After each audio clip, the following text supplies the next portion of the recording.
We're down at we call the TT, which is our fabrication shop, where we make, and this time we'll have a chance to see some of the Fenders being made, but our Fenders for both 250 and 450 model lines, as well as all the chassis components for the 450 model, as well as... Big sneak peek on the Pillion seat. We're getting there. And Charlie's new office. Hey, my new office, yeah.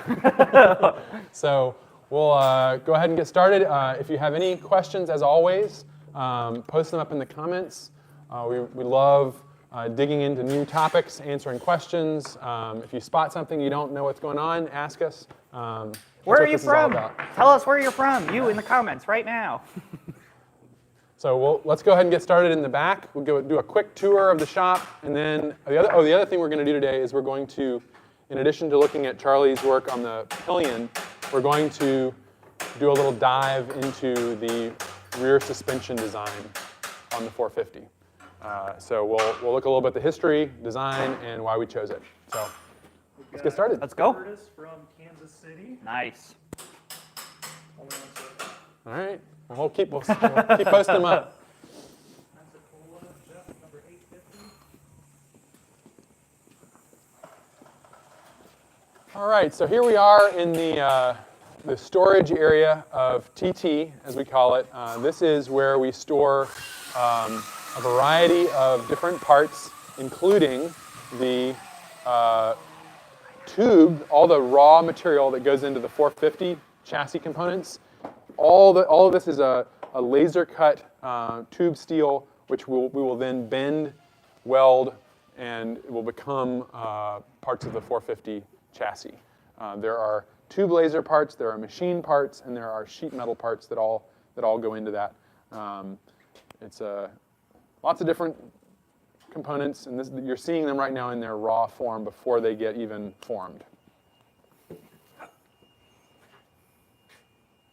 This is very apropos. This is part of the rear suspension. So this will be we'll be seeing this very part later on today as it's bent, as it's in the fixture, and then as it's on the final on a motorcycle. Other things we store down here include tires, wheels, and engines, and then other small parts as well. And this area, it varies how much stuff is in here. Sometimes it can seem quite full. Other times it can not seem very full. That's just the nature of our supply chain. And as we've learned over the last couple of years, sometimes we need to hold more things and work through them. So that's kind of why you see the space we have. We have to be able to hold sometimes large quantities of wheels or even more tires than this at certain times, and we want to have the room to grow.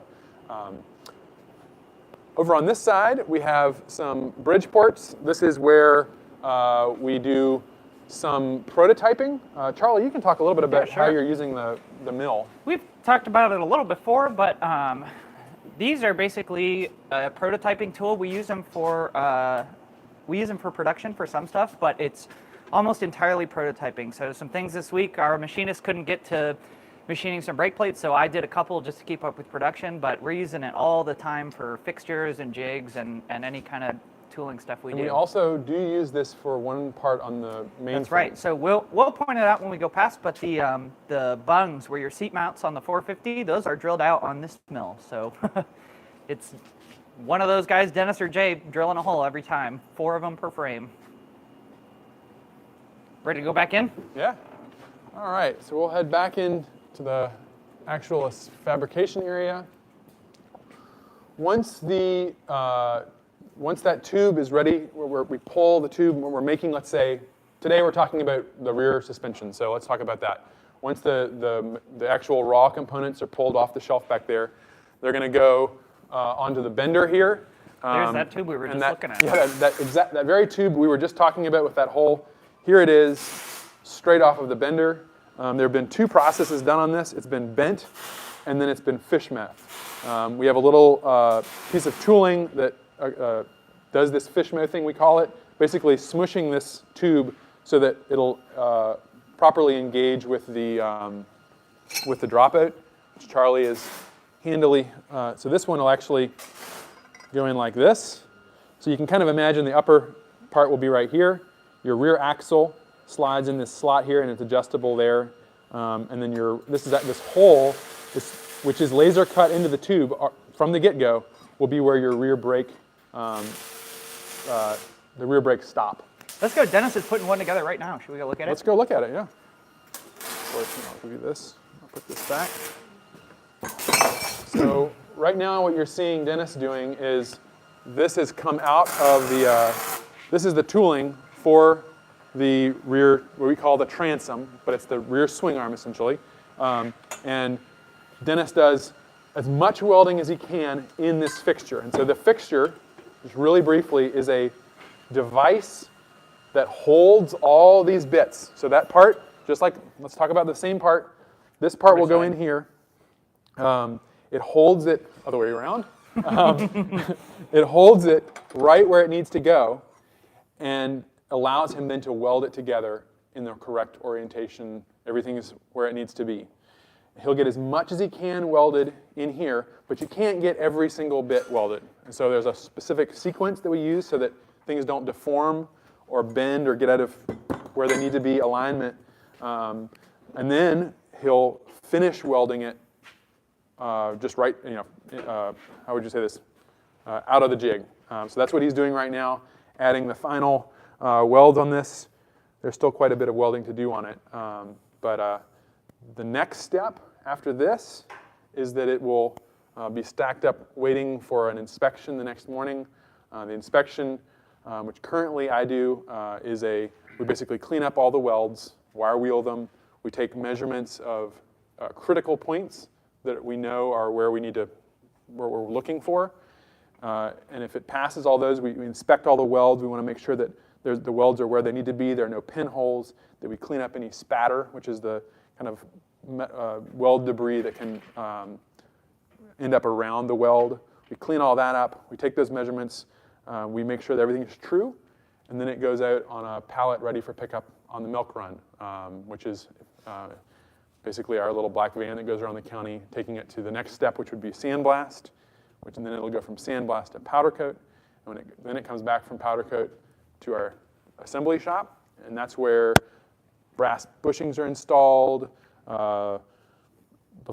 Basically everything that needs to happen before Zerk grease fittings are installed, and then it goes on a motorcycle, and that's when it's really the last step in the process. So this is where raw steel turns into a motorcycle part.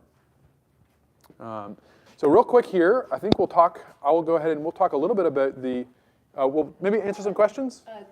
Curtis would just like to know if we make frames in-house. We do, and let's take a peek at this one over here. So we make 4 assemblies here. Right now, we just make parts for the 450, but all of the frame components on your 450 are made in this building. So this is the main frame. Your swing arm comes out here, and your front wheel's up there. And then the swing arm, which we were just looking at, and then the 2 components for the forks, which we talked about last week, the vertical and the horizontal. We make all 4 of those parts here. Mm-hmm. And this is the fixture for the main frame. So just like we were talking about the fixture for the swing arm or the transom, this holds all these tubes, and most critically, the steering head where it needs to be while we're assembling it, and while we're doing the initial as much welding as we can to hold it together properly until it then comes out of the fixture. And Jay will end up welding this, finish welding it here on this table. So not everything has been added at this point. There are additional pieces of tooling that go in that locate things like the electrical bracket, the oil tank, the air box, and like little bits that get added on as well. The fork stop, things like that. Quite a lengthy process. Mm-hmm. A lot of welding goes in. A lot of work goes into it even after it comes out of this tooling. And then it goes to the same process that we talked about there. It gets inspected, the welds get cleaned up, measured, checked, and then it heads off on its trip around the county, ending up back at the fabrication shop, or the assembly shop, powder coated and ready to become a motorcycle. We talked about that Bridgeport. This is one of the parts that we make on there. These holes right here on this tube. Not only is this a bent tube with the copes on the end, but we also drill holes in it. This is the most complex bent part we do. Without a doubt. And there's 1 bend, 2 bend, 3 bend. Third one down there. And then it needs 2 very precisely located holes for those machined parts. And so basically what that means is that every time you add another bend to a single part, you're adding exponentially increasing the complexity and the precision with which you have to nail those bends. If you get one of these off by a fraction of a degree, that tube goes in the scrap bin. And these tubes are DOM tube, they are not cheap, so we try to prevent that Quite happening. expensive. Yeah? This is a little, not on the frame thing, but Jeff would like to know what we're up to in 250 production numbers. I'm guessing for the Halcyon. So Jeff is asking what production number we are on with 250s, which incidentally, our fabrication shop, it's an Amish shop that makes those for us, out in the inner world, as we call it. Right now on production, we are just shy of 1,000. We're in the It's really close. It's 980s, 970s. 970s or 80s. Yeah. And then they'd like to know what the 1,000 pedestrian splitter will look like. That's a really good question. And Don't even know yet. we'll do a video on it or something. We'll feature that. Yeah. We'll do something we don't know yet. That'll be fun. Awesome. Yeah. Any other questions for now? Frank has 450 being built, 146. He's hoping to see it. It's not going to be down here. It's not going to be down here today, so we won't do it in this Discovery Day, but potentially next time, unless it's getting picked up before then. Fun fact, that's probably the 100th frame that Jay welded, right? 146? That bike is the 100th frame that Jay's welded. We'll remember that number forever. Yeah, so if you have any more questions, think of some more good ones. We look forward to it. We'll, at this point, I'm going to do a little quick talk on the rear suspension and kind of the history behind it, and then we'll move on to looking at Charlie's new office, the new design center. The fish tank. So you all have seen the rear suspension, like from a raw bit to a bent piece, all the way out to what it looks like when it's being welded out of the tooling. Here it is on the motorcycle. So we call it a cantilever suspension, which means that instead of having paired shocks like on our Griffin or Phoenix, old Phoenix model, where you have a subframe and then just a fork off the back with shock absorbers on each side, it's a triangulated cantilever, or a triangulated transom, we call it, with the shocks tucked up under the seat. So when we launched the 450, or before we launched it, when we were coming up with the idea, we really wanted to preserve the lines, the classic, iconic lines of the Halcyon 250, which are really unique because it's a hardtail. So the transom is a straight tube that comes down from here and another tube that goes to here. And so by building a transom like this, we preserve those lines. We don't have those big shock absorbers hanging out on the side, which would get in the way of the saddlebags and really break up the lines of the bike. And in order to do that, we went and looked at history for our suspension design. And there were many, early on in the history of motorcycles, there were a lot of bikes that actually came out with some form of rear suspension as early as before the teens. In the teens, 19 teens that is, there were bikes that had variations on rear suspension, all kinds of different things, but they really didn't work. A combination of suspension technology just wasn't there, and there was no damping. Really made the bikes actually, in most cases, more dangerous than if they didn't have it at all. That combined with the fact that early motorcycles were very lightweight, they were fairly low horsepower. Sounds familiar, like a 250 Halcyon, and they didn't go very fast. Even if you could go fast, the roads were not in a condition where you would really be doing that. So they just weren't really necessary, and it wasn't something that everybody thought they needed. And motorcyclists, being the very conservative lot they are, just thought, this is a funky thing, we're not going to worry about it. Except for two brands. Those were Bruff Superior, which if you're not familiar with that brand, I recommend you study them. They're beautiful motorcycles. They're at this point, they're some of the most prized motorcycles ever made, the most iconic looking bikes. And Vincent, which is also another brand which is highly prized today. They fetch some of the highest prices in the motorcycle world. I think some of them go for over $1 million now. And both these lines were very top of the line motorcycles. And their designers and in both cases, designers and owners of the company wanted to have rear suspension. So Philip Vincent, came up with this design, which he patented in 1928. And it's still, he used that in the entire time they were making motorcycles, I think into the 50s. And basically, it's a very similar design with what you see on a Janus, a 450 Janus. It's a transom with paired suspension units that transfer the forces into the frame.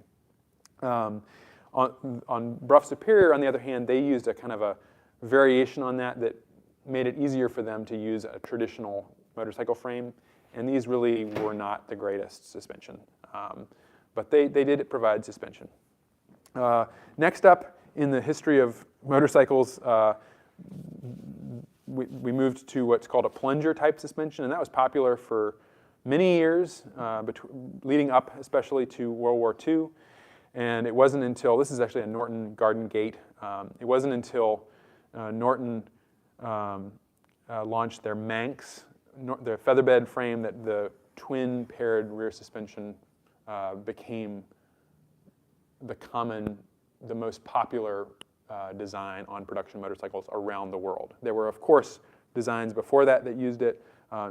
Norton and what was the other brand? Velocet Velocet was the first that really came out with what we would recognize as our modern version of rear suspension. However, following the twin rear shock, like you see on a Phoenix, on a Janus Griffin, for example, or you see on a Triumph Bonneville, or very common any Honda CB from the 70s or 80s. Those were popular from when the Norton Manx featherbed frame came out until the 1970s or 80s. At that point, a guy named Lucian Tilkens came up with a design for what he called a monoshock rear suspension. And he developed it for off-road racing. His son was an off-road motocross rider, and he had a friend who was very competitive, and they were complaining about their big bikes that had plenty of power. They just couldn't use the power because the bikes couldn't stay on the ground, and they were just bouncing them off the bike, especially off-road. And so he thought, well, is there a different kind of suspension that will be able to handle a big, powerful bike like this off-road? And he came up with this design. He used an old Citroën car shock absorber, and he basically connected, very similar to this, the Vincent design. He connected the rear swing arm to the main frame with this car shock. And it was extremely successful. It eventually was purchased by Yamaha, the design, and the YZ250. And the YZ250, the 1973 through 75, I can't remember the exact year, but basically, Sorry. technical issues. The YZ250 just dominated at motocross, the world championship. They just were so far ahead that everybody instantly said, we all need this kind of rear suspension. And what Lucian Tilkens didn't realize was that it wasn't that he made the suspension stiffer or improve, which is what he thought he was doing. It's that he added a whole bunch of travel, and that would allow these more powerful bikes to bounce down a motocross track and be able to compensate for and maintain traction with an improved rear suspension. And that suspension was developed into like what we call a monoshock suspension, a linkage suspension, which is a development of monoshock, and that in turn dominated the motorcycle industry. It even went from motocross bikes over to road bikes, such that at this point, if you own a motorcycle, it's a very high chance that you have a linkage monoshock system on your bike. There are, of course, exceptions, especially more traditional bikes like a Triumph or where they have the paired rear suspension. At this point, though, some brands, even leading off-road brands like KTM, are actually going back to a direct linkage cantilever rear suspension, just like Phil Vincent came up with in the late 20s, just like Lucien Tulkens kind of rediscovered for motocross. And that is one of the reasons that we decided this was actually a design that, even though it's kind of the first design in motorcycle rear suspension, it might be exactly the most technologically appropriate for our use and provide a ride which is in no way inferior to another contemporary modern motorcycle. Because now we're actually moving back in that direction. There are a lot of reasons why we're doing that: improvements in damping, improvements in suspension technology, metallurgy, all those things. But it all came together for a variety of reasons to create both aesthetic, functional, something we can make in-house, to create the right solution for the 450. If we had had to do kind of the paired rear shocks, it just would have not worked as well, and it would have looked like a Janus. So that's a little quick explanation on the rear suspension on the Halcyon 450.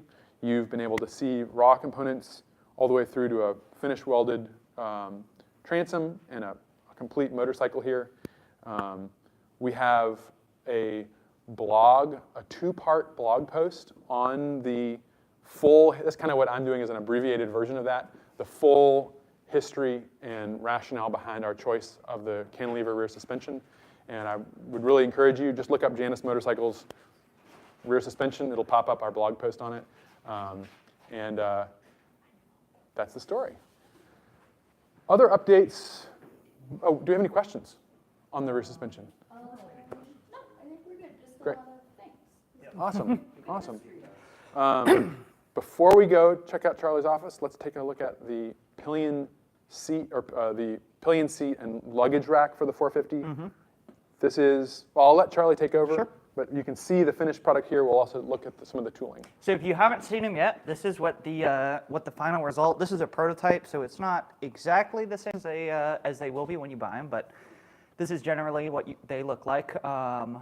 We're doing a system where the cargo rack, the luggage rack, is also the pillion seat. So if you want a pillion seat, you're going to buy a cargo rack and some foot pegs and a pad to go on top of your cargo rack, and then you can take passengers. So then, too, if you want to take cargo, you can just take your pad off and have a cargo rack.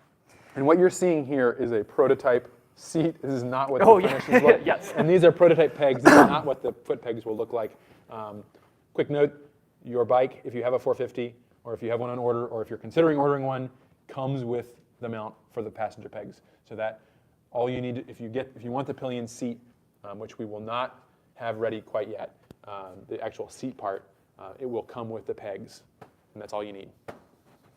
So if you watched last week, you know that we've got the tooling mostly sorted out, and I had a final production prototype ready. So this last week, I've been ironing out things with the tooling and made a couple more. So I think we have 4 or 5 of the actual out of the production tooling versions. So big thing we're doing the next couple weeks is getting these raw versions powder coated. So this is what that cargo rack will look like without a pad on it then. Just like our Griffin Adventure rack, we have little pegs there for you to stretch a bungee cord over. Some bolt hole locations. So I'm excited to see what people figure out mounting a Rotapack on here, or all kinds of storage and convenience stuff. So I'm excited to see that stuff. I thought we could take a quick look at the tooling too, just so you can appreciate what kind of work goes into making these. So just producing one is not especially hard, but being able to make hundreds of them is a lot more effort. So we have all our tooling, laser cut, and then I TIG brazed it together. That's the way we've been using, so that we get less weld distortion. But this right here is all the tooling you need to entirely produce a cargo rack. So quite a bit. It's been quite a lot of work, but we're coming to the end here. my part with this is almost done. The design and the tooling and getting into production. Pretty soon it's going to be a purchasing problem and figuring out how much material we need to buy and how to allot the hours and everything. So we're really close, which I'm glad people are excited about. Mm-hmm. And the plan is we'll probably be taking pre-orders on the rear rack. And the first thing that will be available is the rack itself. We want to get that. We know people want that. We know people also want a Pillion passenger seat, but we're going to go ahead and have the rack itself available first while we finalize the seat. The update on that is that I think the prototype foam or upholstery, the padding, the cushion itself is on its way to us from Sargent down in Florida, and from there we will check it out, see if we like it, and if possible, send that straight to our leather upholstery company, Eric Scott, in St. Louis, where they will make a prototype cover, and then we'll move to, after that, production foam from Sargent and production covers. So it's a lengthy process. It takes a while.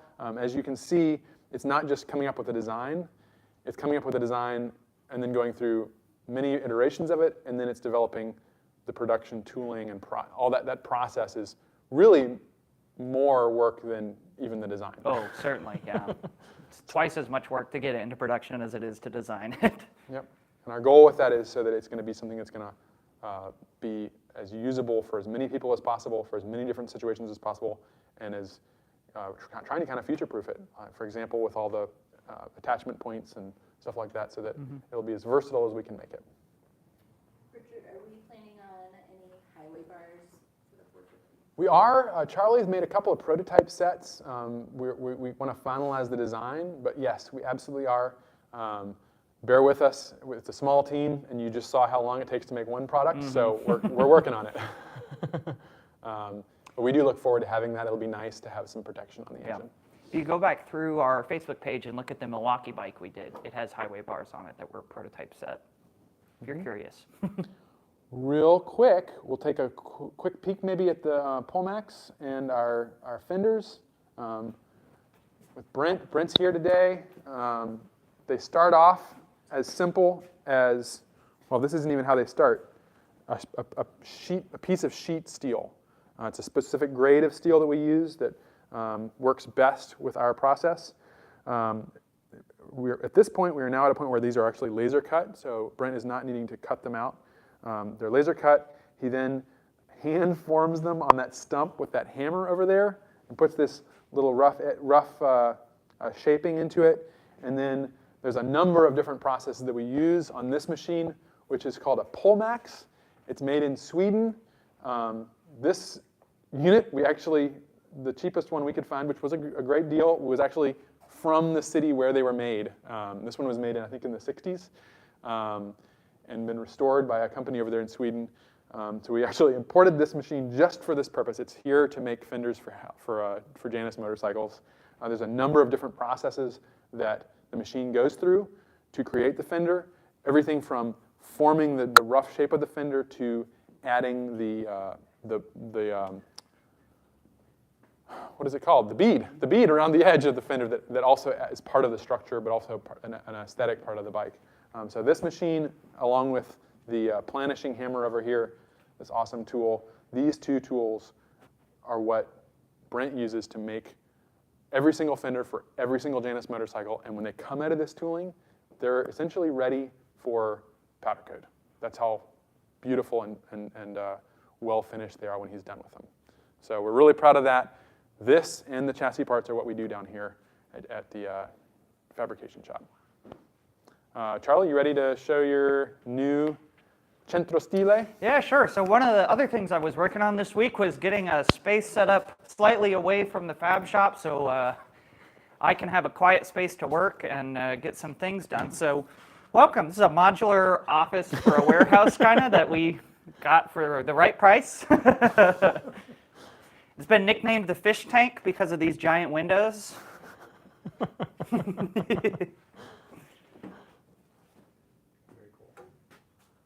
What all are you hoping to do in here? This is going to be my space for doing fabrication stuff, so I'm not always in the way of production or trying to use their workbench or their welder or anything like that. So I'm going to have a bench for some fabrication, and then I can do all my computer CAD work in the corner. I've got a drafting table too set up in the corner that I'm getting restored. Bought off a marketplace for $50, and we're going to have a drafting table in here. Yeah, we don't need on-shape. Nope. I'm going to do it all by hand from now on. Yeah, back to the roots. All right. Well, I think this is a good time to answer any last questions. The most important thing right now is that, yes, it will be snowing here in about an hour in Goshen, Indiana. 4 to 7 inches. But Now they're saying 11 to 18. Woo! 11 to 18 Yeah! inches of snow. I'm Okay, well, excited. that doesn't help my point, but my point is that spring is coming, whether it feels like it is or not. And now is the best time to buy a motorcycle so that it's ready. At this point, our lead time on 250s is perfect to have a bike ready for your upper Midwest adventures, or a 450 or 250 ready for your adventures anywhere else. Visit our website. We have a lot of 250 inventory that's available tomorrow. You can buy it now. It's all kitted out. We also, of course, have the opportunity to kit out your motorcycle exactly like you want.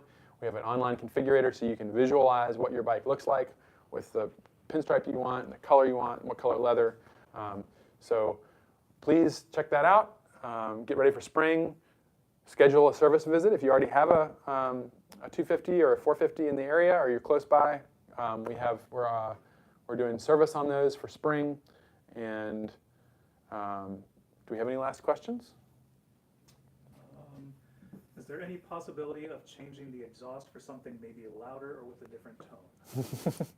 Not for us. Not for us. Our exhausts are something we've worked very hard on. The sound, the note, the decibel level, and most importantly, the emissions compliance, especially on the carbureted bike. That does not mean, however, that you cannot do whatever you want with your motorcycle. That's up to you. We always enjoy seeing all of our owners show up at rallies with all the things they've done to their bike. Jeep Man Dan would like to know if we're going to have more adventures with Charlie and others. Keep asking. The more times you ask, the more likely it is to happen. But yes, we will be. There's some stuff in the works right now. Yep. Any other questions?